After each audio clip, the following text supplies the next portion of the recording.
Welcome, bienvenue, welcome to another Cladding Matters, the first Cladding Matters of 2025. Very proud to say we have with us, of course, Hamish McLay, Search and Convey, Steve Day of Building Safety Scheme.org, and of course, a resident of Royal Artillery Keys, and Wendy Gibson of the First Time Buyers Club. Now, normally what I do is I squish all the bottles around and I shove people. I'm going to leave it like this at the moment so we can all see each other. There's only 4 of us on the screen, so let's make the most of it. But today's topic is quite an interesting one. Fire and ruin, the human cost of risky cladding. I mean, joking aside, there's quite a tremendous unspoken cost of risky cladding.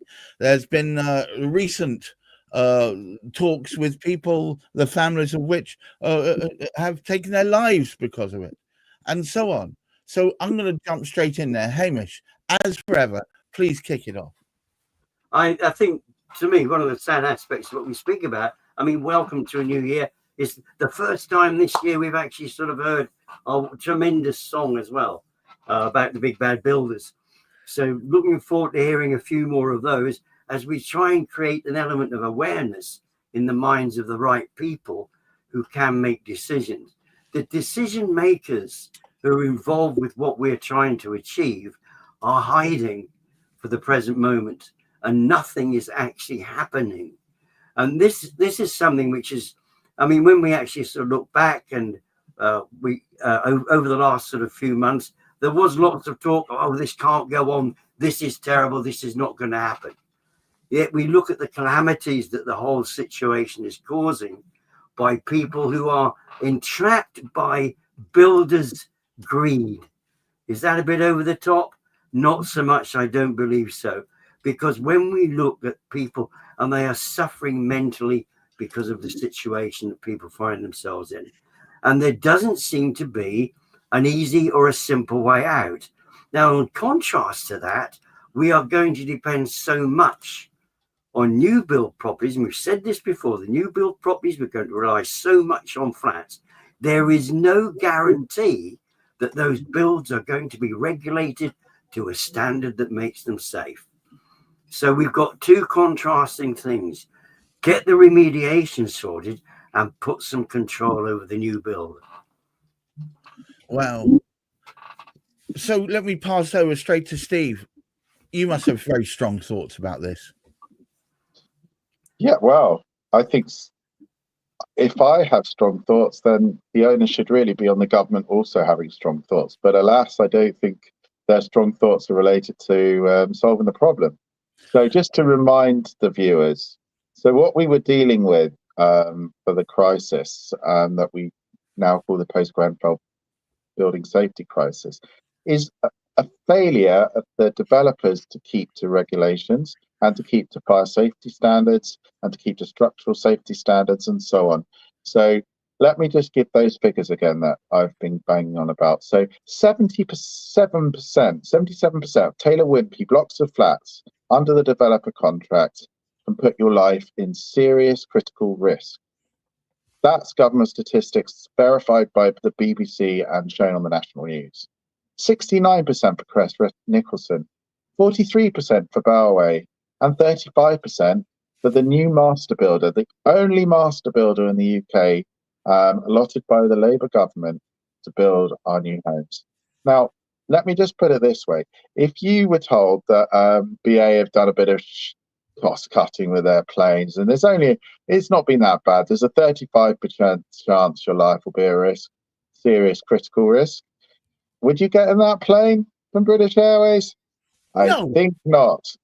Well, why is it okay to have building in this state in the UK in 2025? So that's the historic. So you'd think, right, we've had the Building Safety Act a couple of years ago.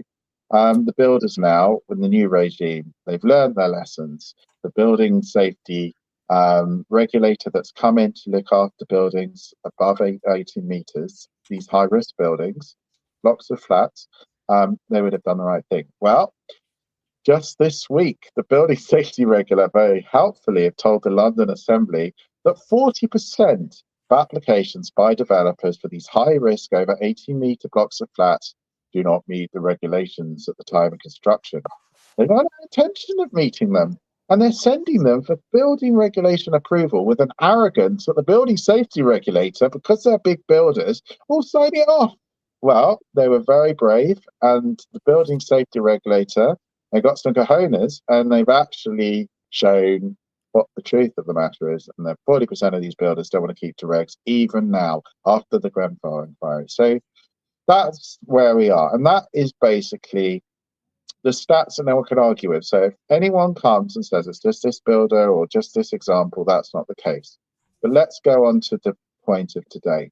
So given that there's a huge human impact, people are caught up in all these huge percentages of defects, which translate to worry mentally, worry financially. We've had a bankruptcy first about 4 years ago that was very high profile. She just couldn't cope, and she lost everything. But the story I want to say today is a very personal one. It's been in the news over Christmas, so I feel I can now talk about it.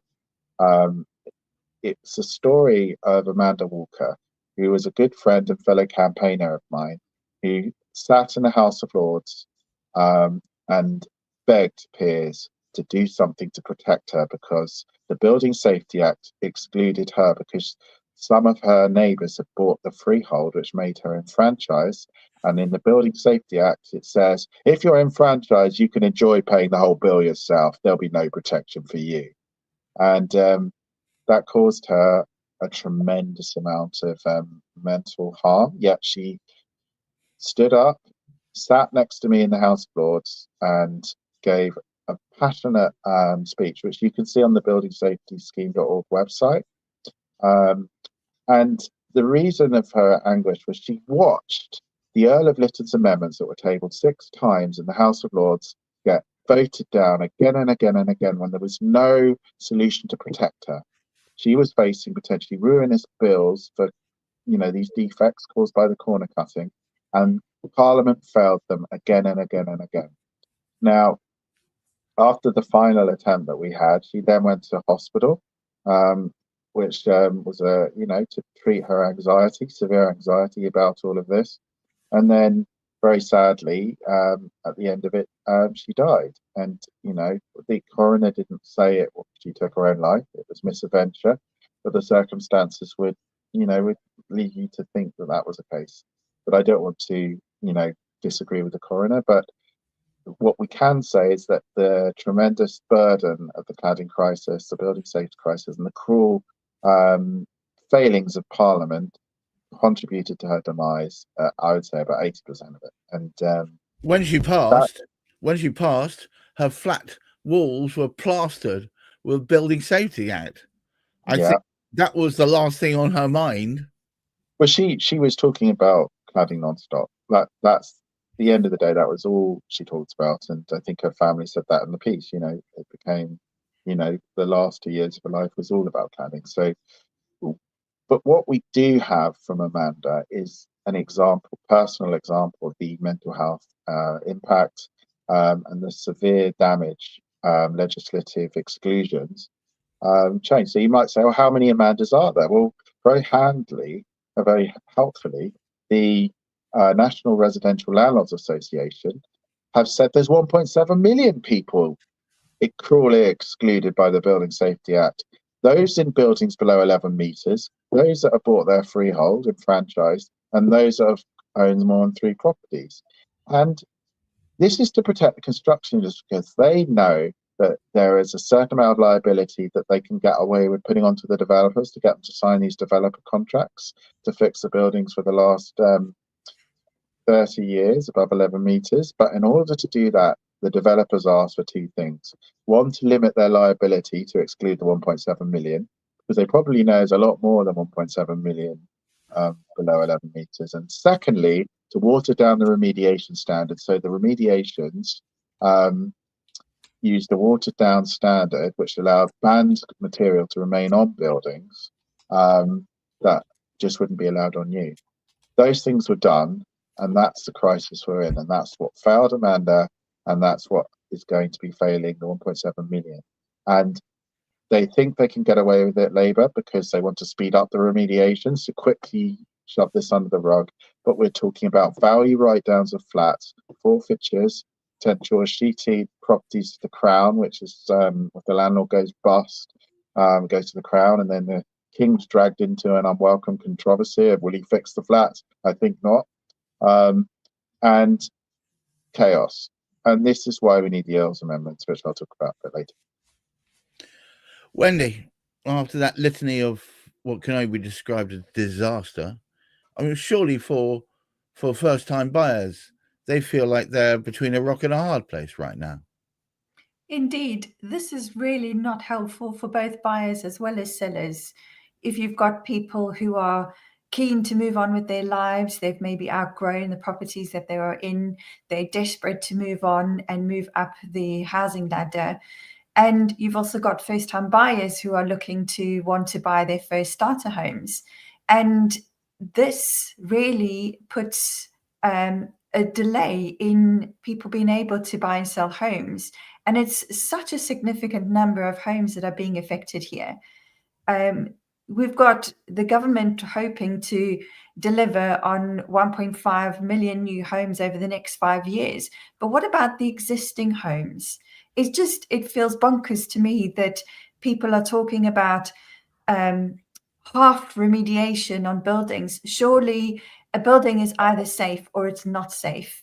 And it's very much a binary fact. It's either safe or it's not safe. So doing partial remediations on buildings does not make a building safe. It's clearly still unsafe. Wow. So it feels like the can is still being kicked.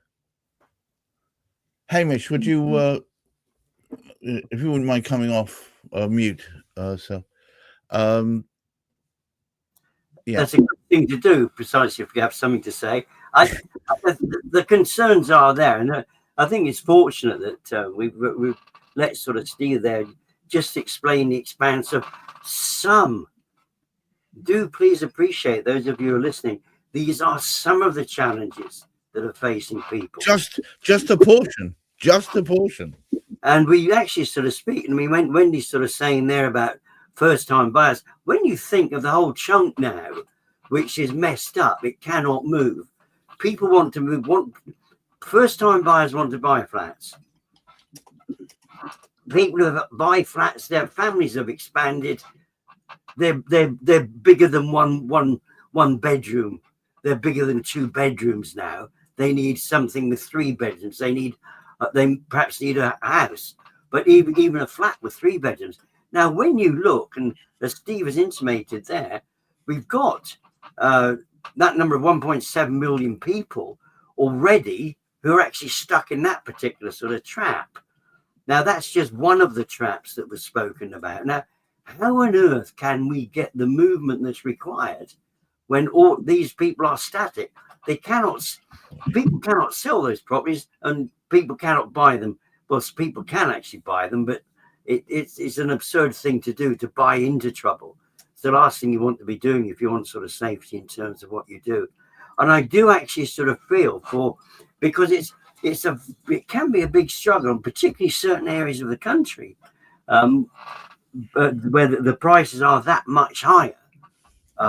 You actually sort of look at that particular perspective. So the first-time buyers that Wendy's trying to encourage and help it, it's really pushing down the availability.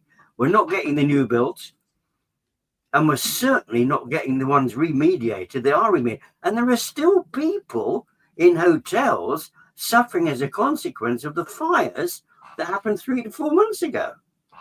So ridiculous. And just to mention that, as we talk about personal stories, so that for your viewers, there was a lady called Hayley Tillotson.